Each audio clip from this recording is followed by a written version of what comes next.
All right. Hi, everybody. Welcome to Project Setup 201. My name is Joan Dominich, and I'm here with Meredith. We're going to be doing some formal introductions in a bit, but first wanted to go through some housekeeping items with you. Our webinar today is going to last 60 minutes, and you're in listen-only mode. We do want you and encourage you to use the chat box. So in the bottom of your pane, you're going to see some bubbles. There was one that looks like a word cloud. You want to make sure that that one is blue and that you're selecting all participants when you send those chats. If you do have technical difficulties, you can't hear us, you can send to the host presenter and they will work directly with you to figure those out. A little bit about NHSDC. NHSDC has designed these types of conferences that allow homeless service providers to come together and share best practices and knowledge, specifically around data. I always remember my first NHSDC 5-6 years ago, where, you know, as a new HMIS admin, you leave so encouraged and looking at so many ideas. And although we're in a virtual mode, we still want to encourage some of that. So use the chat, share ideas, learn. I always leave learning a lot from you guys, and we hopefully you guys leave learning something today from this session. All right, Ronnie. Okay, what we're hoping to cover today, we had a 101 session yesterday where we covered the basics of project setup, and that's going to be available and it's been recorded. But today we wanted to get into the challenges. We've identified some of the top common challenges that we have with project setup, and we wanted to dig deeper into those and give you some best practices on how you're going to be able to resolve those, and then ultimately leave you with some resources so that when you're home and you're actually doing this, you can go back and reference those and fix them on your own. All right, a little bit about me, Joan Dominich again. I am part of the federal TA team for Corporation for Supportive Housing. I do a lot of work in data quality, HMIS, and prior to that, I worked locally in Central Florida and was their HMIS program manager and coordinated entry program manager there. All right, well, that's Meredith. Can't hear you, Meredith. Okay, double muted. Now we got it. Hi, everyone. Yep. I am Meredith Alsaw. I am from the Partnership Center. We're located in Cincinnati, Ohio. Our primary focus with technical assistance is related to operating the HMIS Data Lab.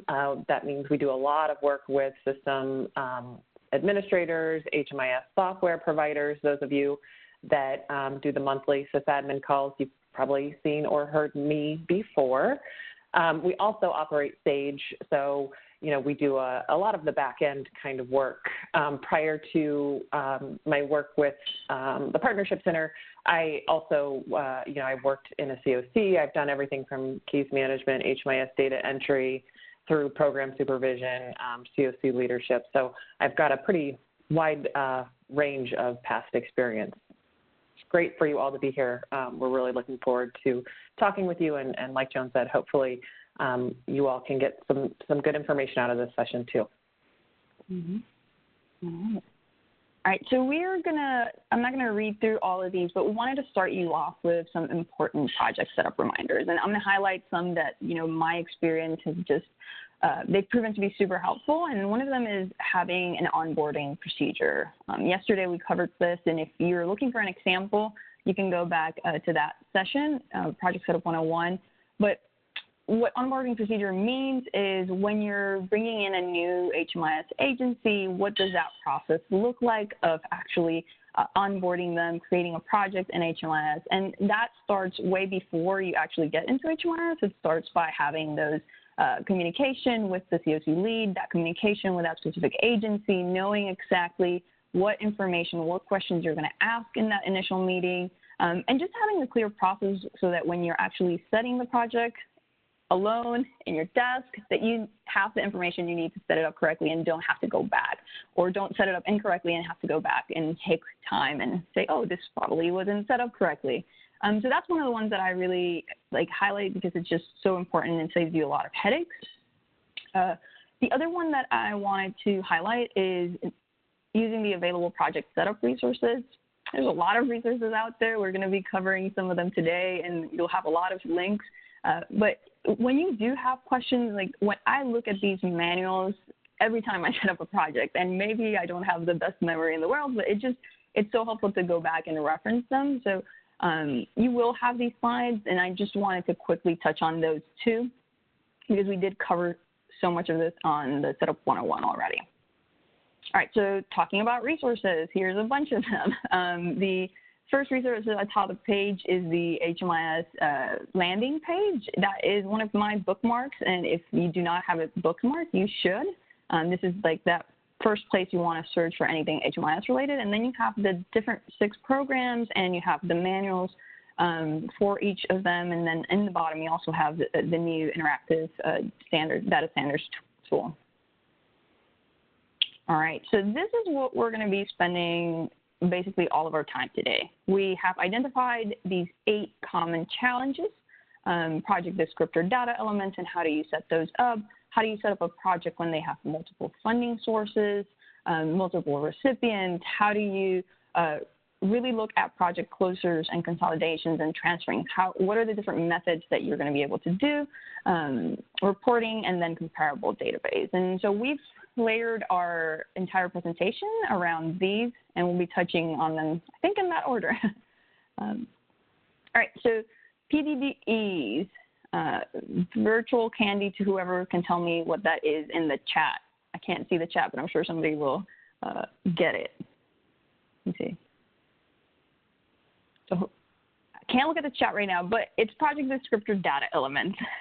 Too many things going on the same page.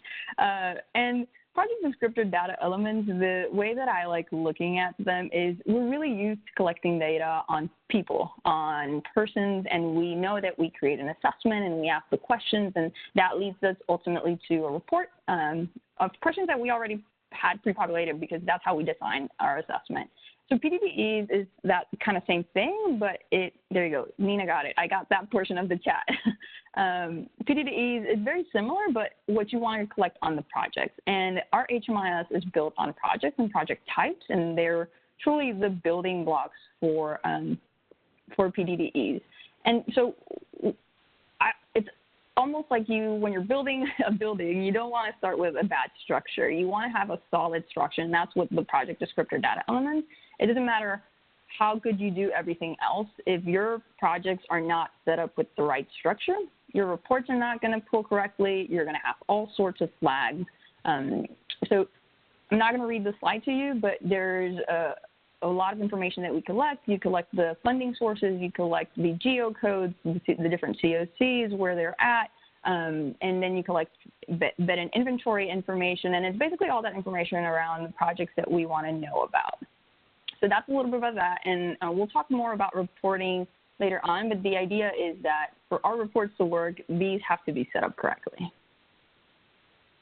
All right, so we're going to do some pop quiz poll types, and you should see to your right of your screen the poll, and they're all around project setup. So our first poll, and we'll give it a few seconds before we close it, is if there are different bed types for projects. For example, one has a bed type facility bed, and the other one has a bed type that is voucher bed.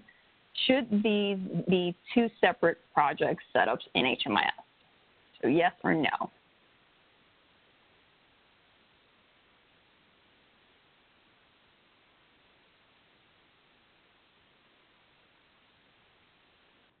The poll will be closing in 20 seconds. We do not see your name, so feel free to vote without being afraid.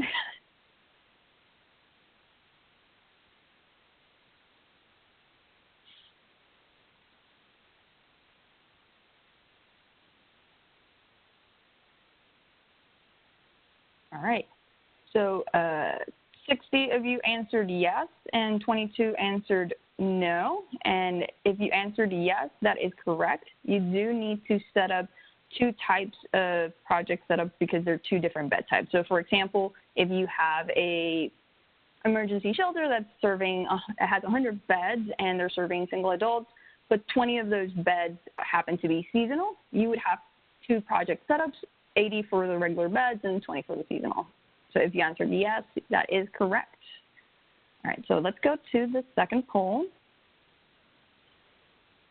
And Nicole, we can just give it 20 seconds from now.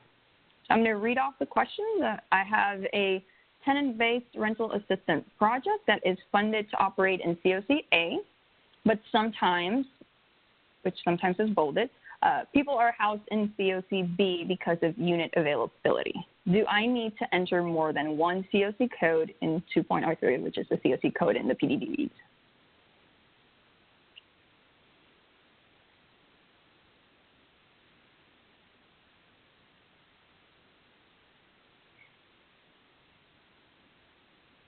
I don't think we gave that enough time. Yep, we did not give that enough time. All right, so the answer is no.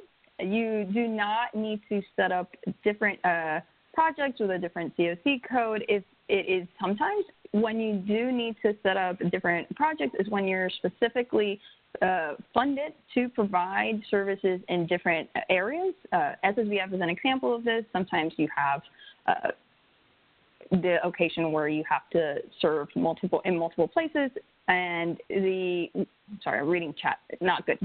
And what you do is you could do that entering data in HMIS in both HMISs if you're supposed to be funded and in providing services in both areas, or you can think of some export-import data technology solution with the proper agreements in place. But if it's just randomly that sometimes you happen to place people in this other COC because that's just where the units are, then you do not need to do two setups. All right, we'll do the other one, and we will give you more time this time.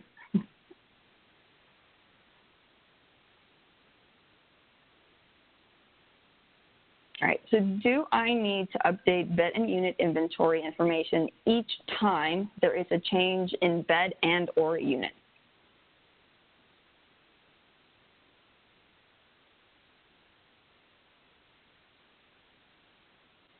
The poll will be closing in 20 seconds.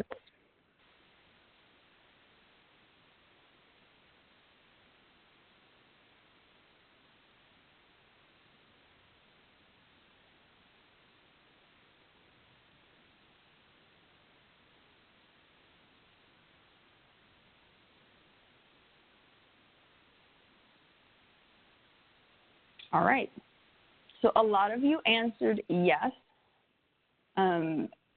And the correct answer is actually no. And we'll give you some examples. So you would only need to update bed information if there are significant changes. Maybe that was a trick question. And significant can be kind of gray. So we have this table here to kind of talk through what examples of what significant changes could be. So the first one is an emergency shelter that originally had 10 units with 20 beds, and a large family is now in there, and they're actually serving 25, which is 5 over what they would do. And this is actually one of the cases where you wouldn't have to update because it's a minor fluctuation. It's something that's temporary. So for this particular example, you wouldn't have to do those updates. But for the second one, a fire happened in a PSH building, and instead of 20 units, now they have 15 units. And because of the severity, we don't know when the units are going to be available again. So in this case, you would have to update the inventory, create an end date, and start a new bed inventory for the 15 because we don't really know if or when the 5 units will become available. So this is one of the cases where it is significant and you would do those updates. And then our last example is a PSH project that has 15 beds, and because of funding, now they can only operate 5. So because it's lack of funding and this is going to be something that's ongoing, you would end the inventory and start a new one for the 5 remaining units. So that was kind of a trick question, but you really have to take it on a base by base, and if it's a significant change that is going to be ongoing, then you would want to update. If it's just like that first example where you have a family or a few families and you happen to be serving a little bit more than you would normally, then that would not require that type of change. All right. All right, so I think it's Hey, John. Yeah, I want to pause real fast, though. There was a question that came in, and I want to make sure that we're clear on this. The question about if you need to set up 2 different project types for 2 different inventory types, and the answer was yes. So if you had facility beds and voucher beds, you need to set up 2 different projects. I think, though, the question is about the example that you gave where maybe there were seasonal or overflow beds in a single project. And in those cases, I actually don't believe you would need to set up 2 different projects for overflow beds. It would only be if they were a different type of bed. So if you have, let's say, a facility that you typically have 100 beds in, but in the winter you open up 20 more beds within your facility, you would not need to open a new project in HMIS. That would be the same project because those bed types aren't changing. If you were to have, you know, a hotel or some other type of project, then in those cases you would need to set up, or I'm sorry, some other type of bed type. You would need to set up 2 different projects. Is that correct, Joan? Your understanding? I'm muted. Yes. Okay. Yeah, I think there was maybe a little confusion, but I just want to make sure that we got that cleared up. Okay. Thank you.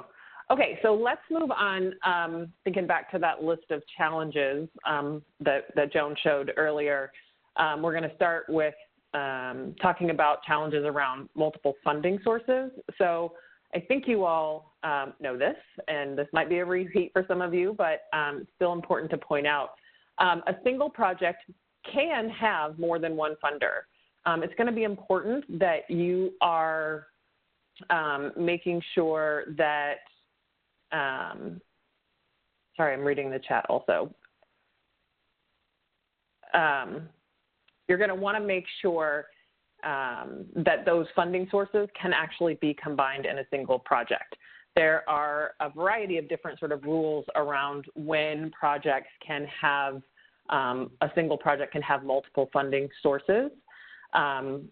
Often you can, but there are some specific examples when you cannot. So a specific example is with ESG funding.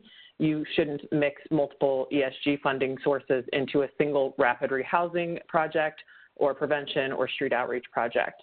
And I should have put a big asterisk next to that because there, like with everything, are often exceptions. If your HMIS has the functionality to separate out clients in a combined project, let's say for each ESG jurisdiction, then you can combine those funding sources. But, you know, it is not a data standards requirement that a software be able to do that. So, you know, HUD writes the rules, and then if your software can make something else happen, that's great. But the expectation is that you would be able to report on the clients by funding source. So that's a specific example around ESG.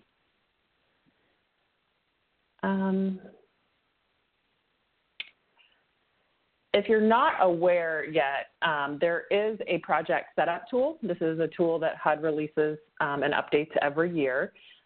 We'll get the link to it put out in the chat.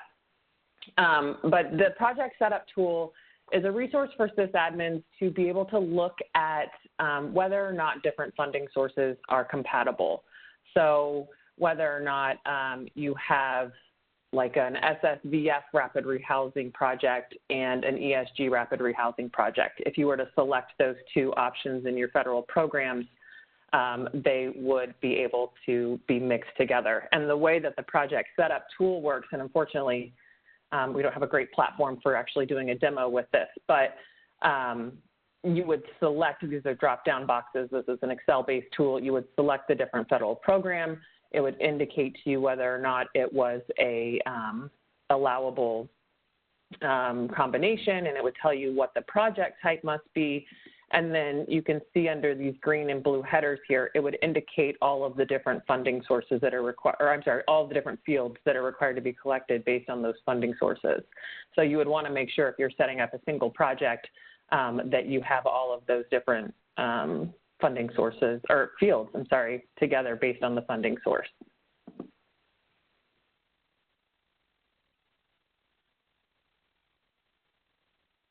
Also, when you're thinking about these multiple funding sources that are coming into a single project, sometimes those funding sources may be restricted to paying for only a particular type of eligible activity. Sometimes you might have a grant for rental assistance or leasing costs and another grant for services.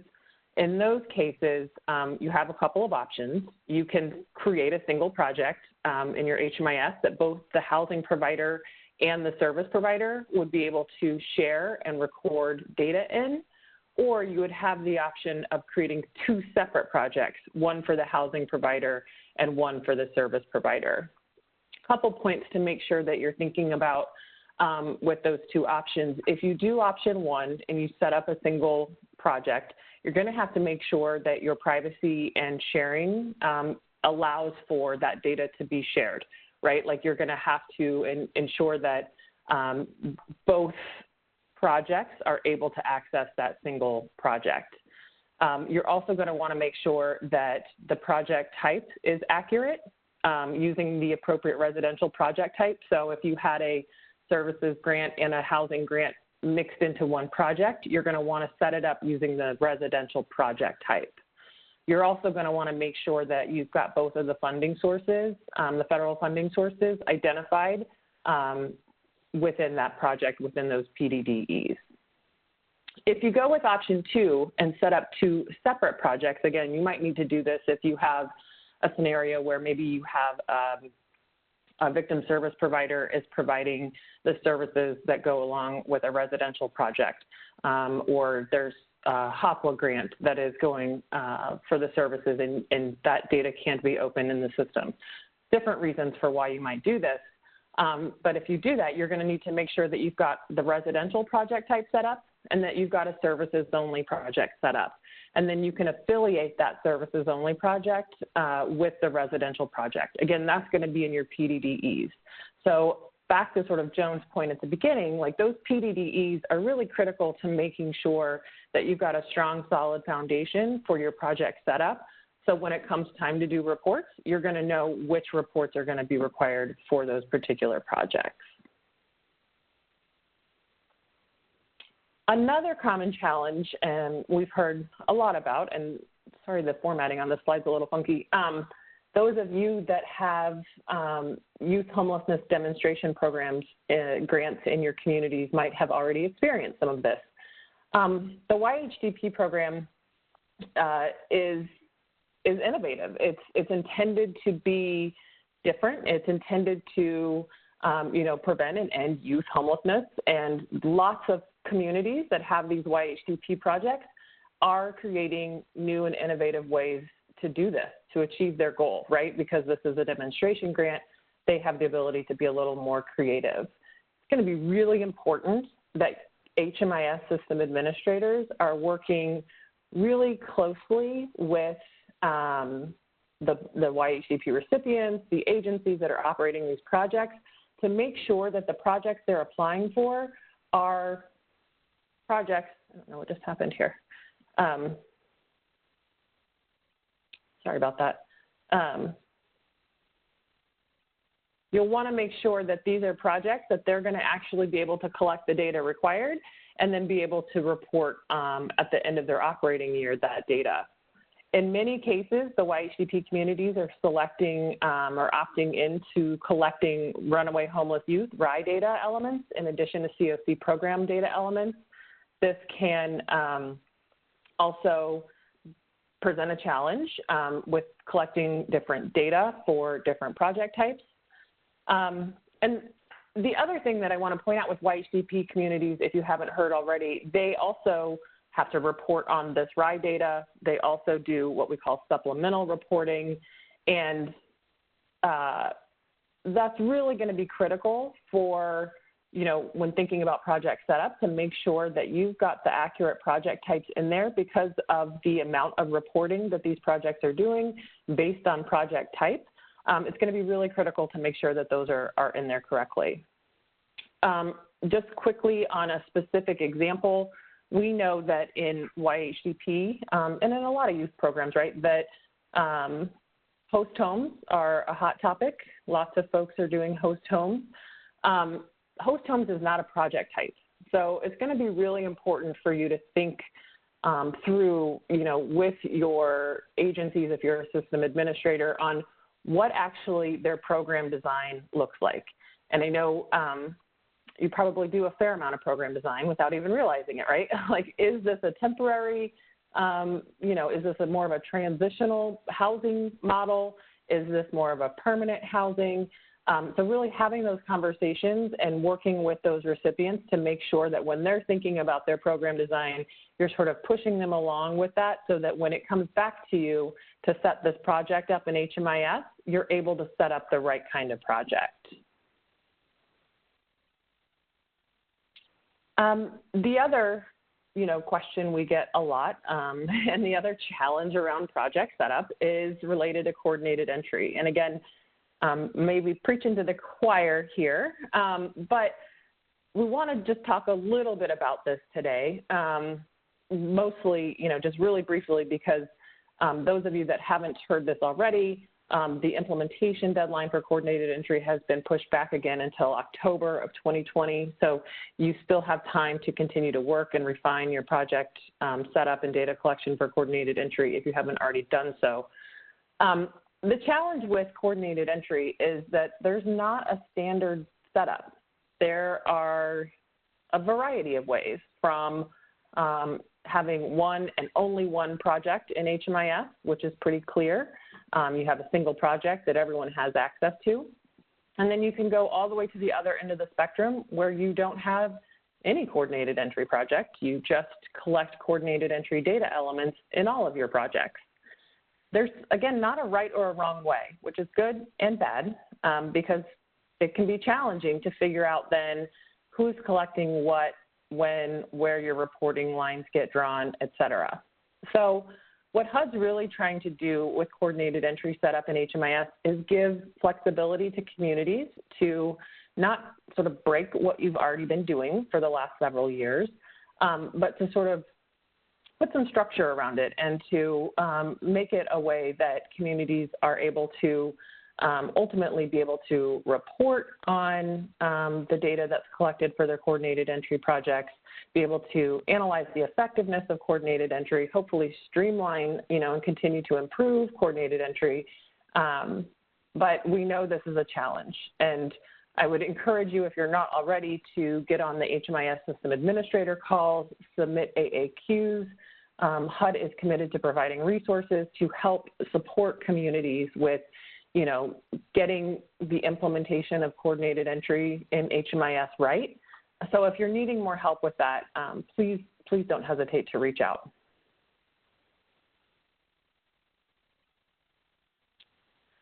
The next one I just want to quickly talk about is multiple subrecipients. So we know that there are times when, one grantee gets an award and then awards that funding to different agencies within the system. It is an allowable thing to do. It's important to remember that when it comes to running reports, so let's say like a permanent supportive housing project has multiple subrecipients, when it comes time to do that APR in SAGE, it's going to be important that the report is being generated across all of the subrecipients if possible. There's obviously going to be an exception for those victim service providers participating in a comparable database. But in general, in an HMIS, if you have one grant but 4 subrecipients, when you come to doing your reporting, you can submit a single CSV APR so that you can deduplicate the data within your system and submit just one CSV instead of multiple CSVs for all of the different subrecipients.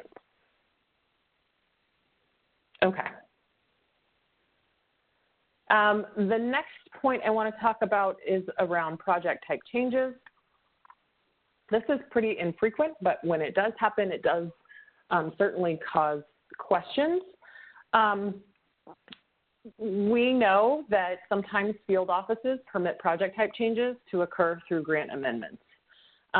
we want to highlight a couple of things that we want to make sure you're considering, and we want to make sure that as system administrators that you're communicating this with your grantees and vice versa. Before making any sort of project type change, it's going to be really important to have the appropriate documentation from the HUD field office that allows the change. So when it comes time to do a report in SAGE, if SAGE is expecting a permanent supportive housing project, but you have amended your project to be a rapid rehousing project, you're going to need that documentation from your field office that says it's allowable to operate as a rapid rehousing project.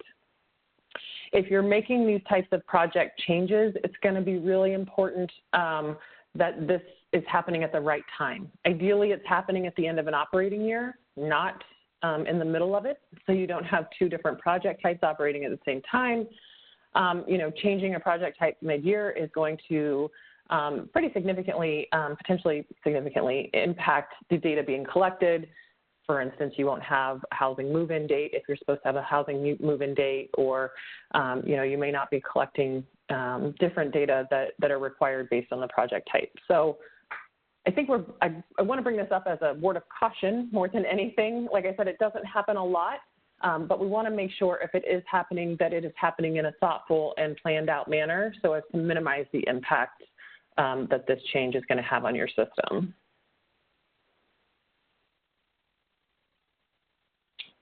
Also want to talk a little bit about consolidation, so grant consolidations.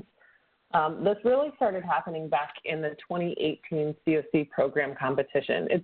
It became more commonplace, I suppose, in the 2018 COC competition, where grant recipients had the option to consolidate up to 4 eligible renewals into 1 grant. In 2019, HUD released a document called A Blueprint for Understanding How They Work related to these consolidations. There's a lot of really helpful information, and once these slides come out, that is a link there. There is a lot of really good and helpful information that those of you that haven't seen it yet, I would strongly encourage you to take a look at that.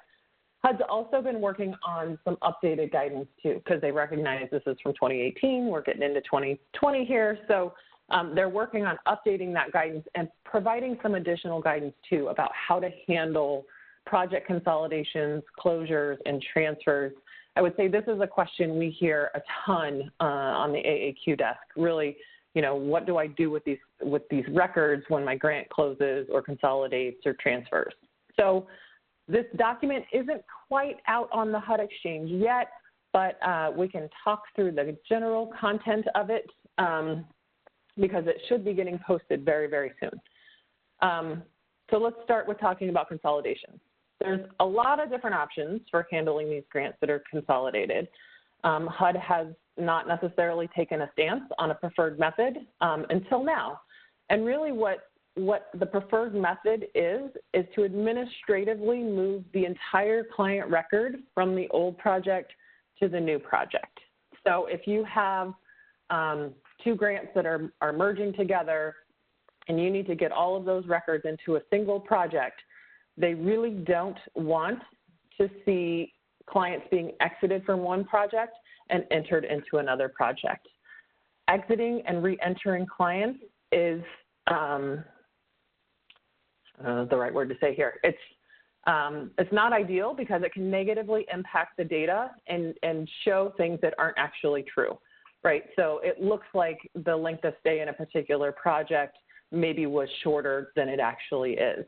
You're going to lose information about income changes if you exit and re-enter the client. So really the goal would be to do this administrative move. But we're going to walk through here a couple of different options. So here's the first one I just kind of talked about, administratively moving the records. So you're going to pick the surviving grant in your system, the surviving project, and you're going to have, maybe it's your vendor that has to help you with this, or maybe you can do it yourself. It's going to vary based on your software. But one way or another, moving an entire record from one project into another project.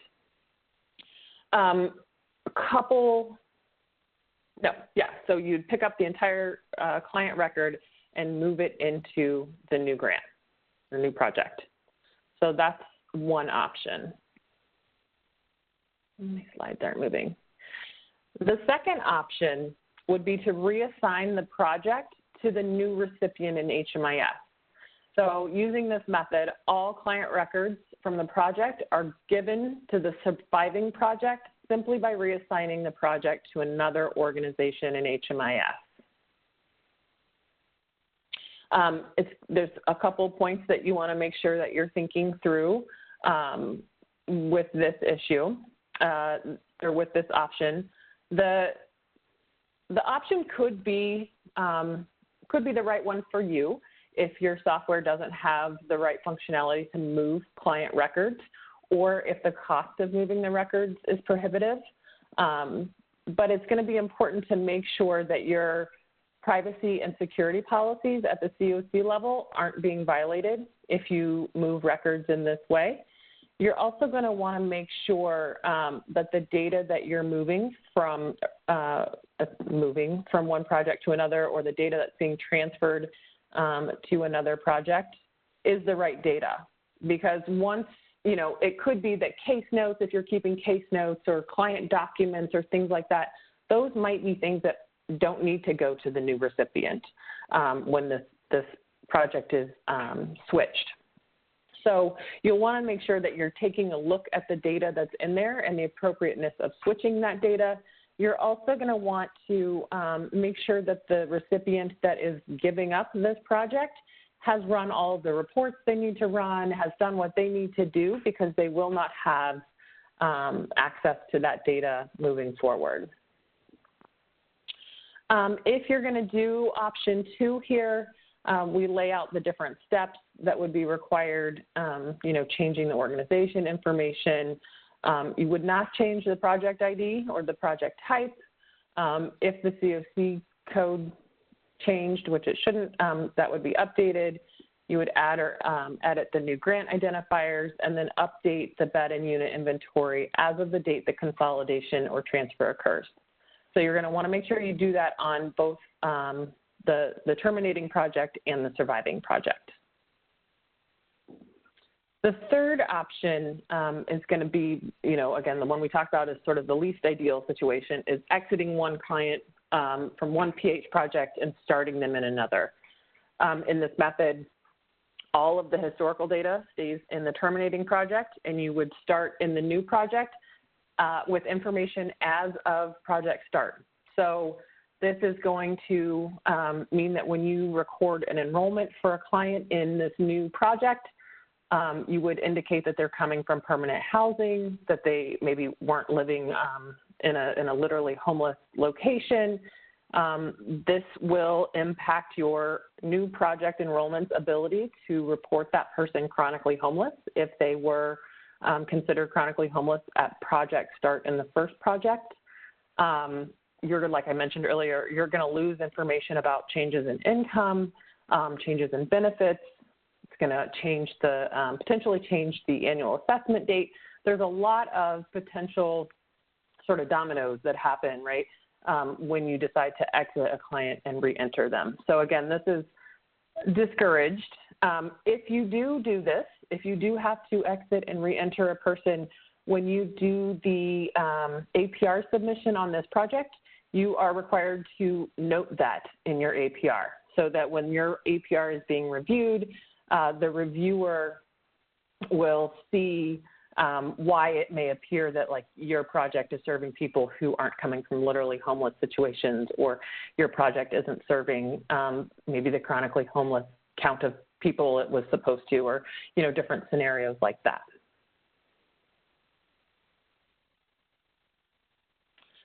And then finally, the last option is leave them alone. So there isn't necessarily a requirement that they would need to have any changes in HMIS, particularly if a single organization is operating both projects where this grant consolidation happens. Similar to what I was saying, before, you could leave the clients in 2 separate projects in HMIS, and then when you generate the APR, just run it across both projects. So you can run a single report on 2 projects. That's the least expensive way to do it. It may not work if it's happening across multiple organizations, but it still could work if it's happening across multiple organizations. Again, you just need to make sure the HMIS sharing and security settings are that they would allow for that, so that the recipient would be able to generate that report, or if a system administrator had to be involved, that you could properly prepare for that. So, like I said, there is an actual couple-page piece of guidance coming out with all of this information fully articulated in there. So this was sort of just a quick high-level overview. Please make sure we'll post an announcement to the sysadmin hub if you're not already on there, or it probably will get a listserv, but I'm not sure. You'll see it on the HUD Exchange. We'll make sure that we let people know when it's out there. So it looks like there were some questions. Joan, you want to go through some of those? One for you, but I'll address one of them. It was about consolidation, but there was one on project setup and collecting the required information once you're onboarding an agency. And I loved that I saw some peer sharing and people were kind of answering each other's questions, and then sending a form, the form coming back blank. So I do have some suggestions. Sometimes we tend to speak HMIS, which has a lot of acronyms and a lot of words that are just hard to understand. So one of the suggestions I always have is you have to put yourself in almost like an HMIS to normal language translator mode.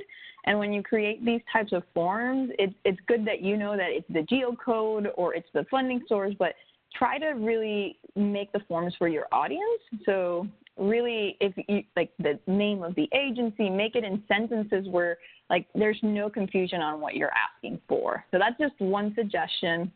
I also think like meeting with the right person. I saw that somebody was meeting with their HMIS point of contact. So sometimes it's not the person that's going to know the grant information is not necessarily the contact person that you have, or the person that you have as that your HMIS, reset passwords and all that type of thing. It's a completely different person.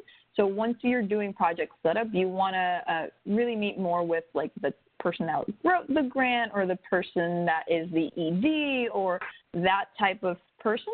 So those are two suggestions. I was super happy to see that that you guys have forms, that you're doing some of those processes. If anybody else has any suggestions, please type them in the chat so we could all share that. But I think like those two have been helpful for me because I've been in that position where I've just sent forms and people don't understand. It's the same for housing inventory count, and it's just a lot of people don't speak HMIS, and we can't expect them to. So just really target that language and see if that yields results. Do you have any suggestions, Meredith? I would suggest, especially if it's like a COC program, ask for the grant or for the application, right? Like you can see that they write out a description of it. They have to identify a project type in the application. They identify, at least for the funding purposes, the number of units. So that can help you get a little bit further too. If it's a partnership with another, maybe a private funding source or something, asking for like the reporting requirements from that funder might be helpful in helping you make sure that you have all of the right information when it comes time to do the report. Mm-hmm. Yep. I found we were kind of lucky because we were the COC and we had the grants department and everything. So we just went and used the grants and started getting the information. So that's super helpful as well. We have a question from Rosie that related to the consolidation. She says, I don't believe as a system admin I have the ability to move a client record. What other option is there? Yeah, if that's not an option for you, then I would consider looking at one of these other options around either reassigning the project to a new recipient by changing the PDDEs, or leaving the project in HMIS as it is, if that's an option. Or if you just can't do anything else, I mean, the option of exiting and re-entering is still on the table. It's just not the first choice. It will break your data, so to speak. So to the extent that you can keep that longitudinal and historical data together. That would be what HUD would like to see. But if you can't do it, you can't do it. You'll just need to make sure that it's noted for reporting purposes. Mm-hmm. All right. Okay, so if you look at the chat, there's a few suggestions. There's even persons sharing the PDDE request form. So take a look at the chat. All right, so I'm going to move us forward. I think you have to move it, Meredith, because it's just one. We don't have to change. There you go. All right, so reporting. One back. So reporting, so we don't want to, I think we've talked a lot about reporting and how everything that you do around project setup matters. And so I didn't really want to spend too much time here other than suggesting that, it really is going to help out if you have some type of process for identifying issues in project setup before you have to submit your LSA or before you have to submit any of these reports. So thinking about that, we have an activity later on where we'll try to share some best practices around that. But if you don't have a process, maybe that's something that you put in your very long to-do list of things that to explore is having a process to identify those project setup issues. Another thing that I wanted to highlight is because we're moving to actually using data now, and we're not just entering data. Every report that we've mentioned today is pulling directly from your project setup. It's pulling directly from your HMIS. A lot of the reports like Sage are just not going to accept the report if you don't have the project type selected the correct one. RAI, the same thing. But it's not just about submitting to HUD and just checking that box. The reports that are out there are super cool, and some people might not think so, but, Stella P and SPMs and APR, there's a lot that you can do with those reports and really maximize the use of them. And you can't really do that if your data is not accurate and you're not doing the correct project setup. So I would just really encourage you to take another lens of that report and really focus on your cleanup. Project setup is almost the version of data quality for you as an HMIS system admin that we require from our users sometimes. And you want to have some type of process where you're checking your data quality and your accuracy in terms of your project setup. All right. That's all I wanted to say on this slide, Meredith. Okay, thanks. I want to talk just, I want to say just, I want to answer this one question that I saw in the Q&A box because it's related to the setup stuff. We have an RRH project with different local funding sources. Each funding source has its own project. The providers are frequently exiting and re-entering clients to move them between those two programs as funding fluctuates. What are best practices for that setup? And I wanted to tackle this one because we've struggled with this, and this is a question that we get a lot also, and we've had numerous conversations with HUD about this topic. And I think that there's still an FAQ out there. I'd have to research it.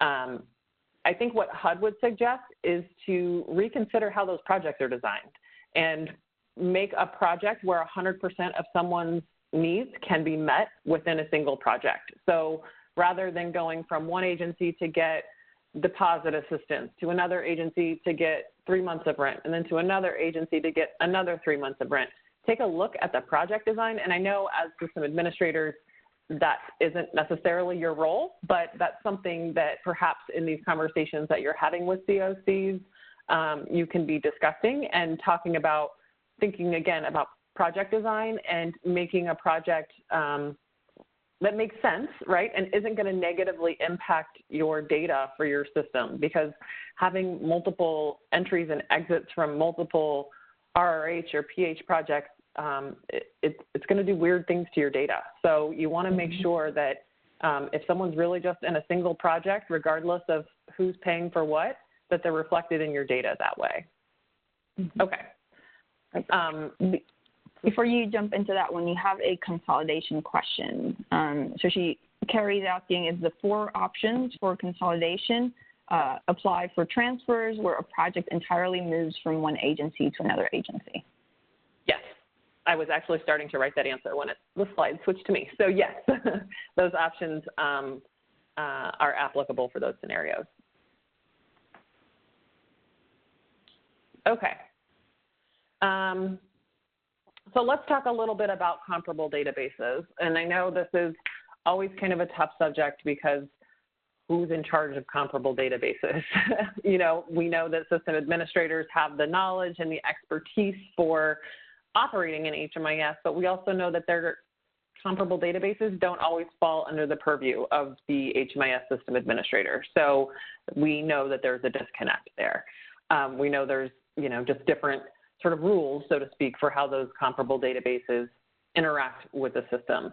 However, for it to really be a comparable database, it needs to be functioning exactly the same as an HMIS, meaning it can collect all of the data standards, it can meet all of the privacy and security requirements, and that it can produce the reports that are required. So meaning an APR, a CAPR, a CSV, all of the different requirements in place for an HMIS apply to comparable databases.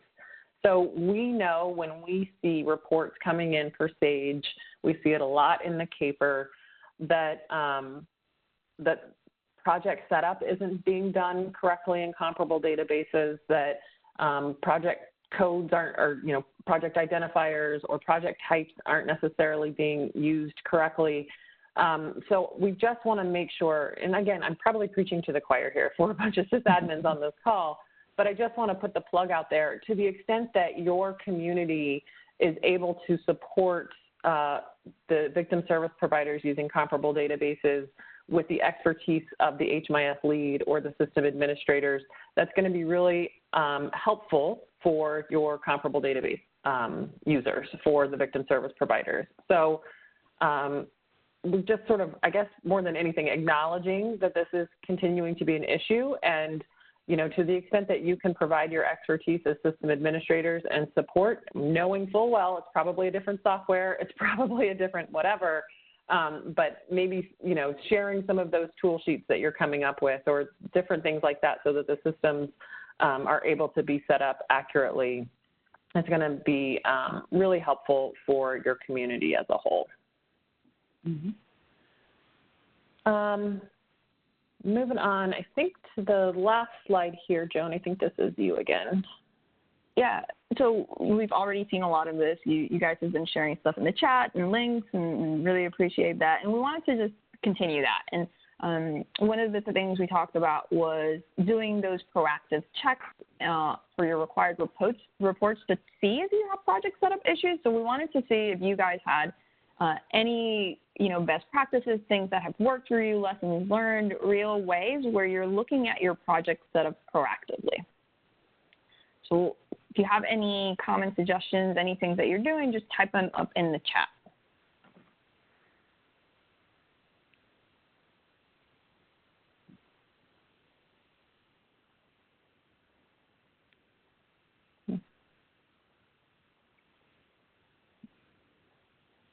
While you guys share, one of the examples that I tended to use a lot is really using our HIC.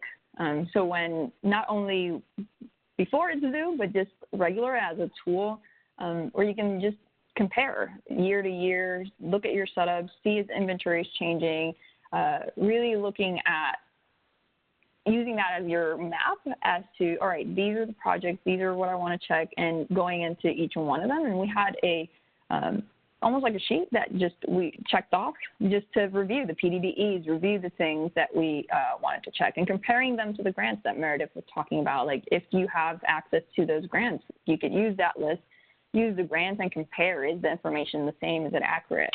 So we see the chat going up. Read a few examples. So Lynn is saying that they monitor all agencies.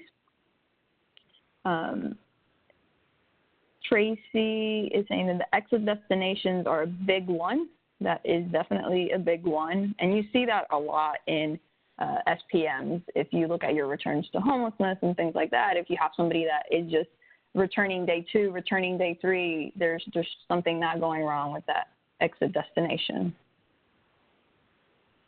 One has some dashboards. Lynn also uses her HIC submissions to update PDDEs. Another suggestion is, while you guys keep on chatting, is having somebody else review. Sometimes not only you as an HMIS admin, you might not necessarily know, but having a committee or a place where people that know about the projects, know about the changes that happen, take a look at it as well. I wish that you guys were off mute so you could talk about the really cool examples that I'm seeing in the chat.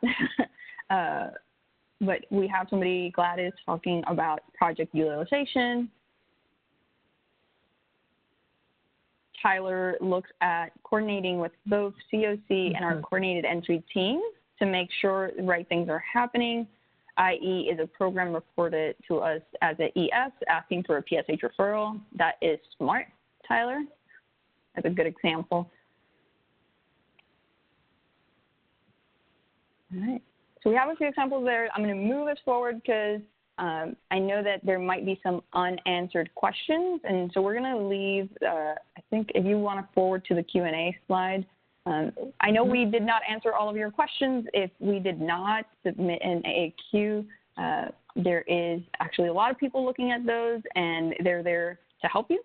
So if you have one of these examples that's just really hard and gray and none of what we talked about today covered it, or you just have additional questions, please go ahead and submit an AAQ. All right. But we do have 4 minutes left and we're going to use them. So if you have any questions that you want to type in the chat now, we can go ahead and spend the rest of the time answering those. And I saw the questions about RRH inventory maintenance.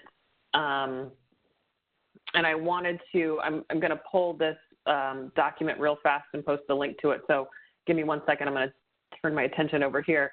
Joan, if you want to take those, because there was a resource that was developed for bed inventories that I think could be helpful.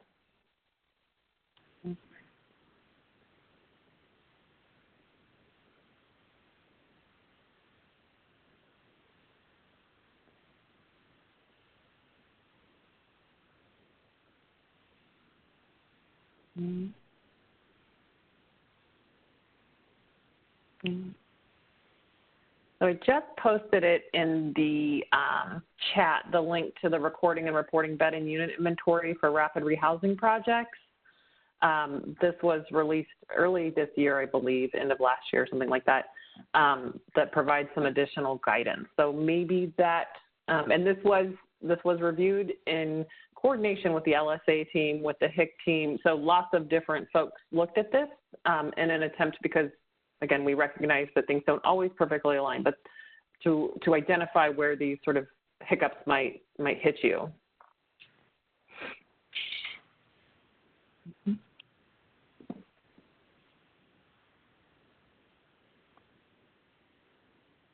Were there other questions? Sorry, it moved real fast there for a few minutes when you guys were all putting your awesome ideas in. I am not seeing any other questions. Just a lot of good suggestions on the project, like setup review. All right.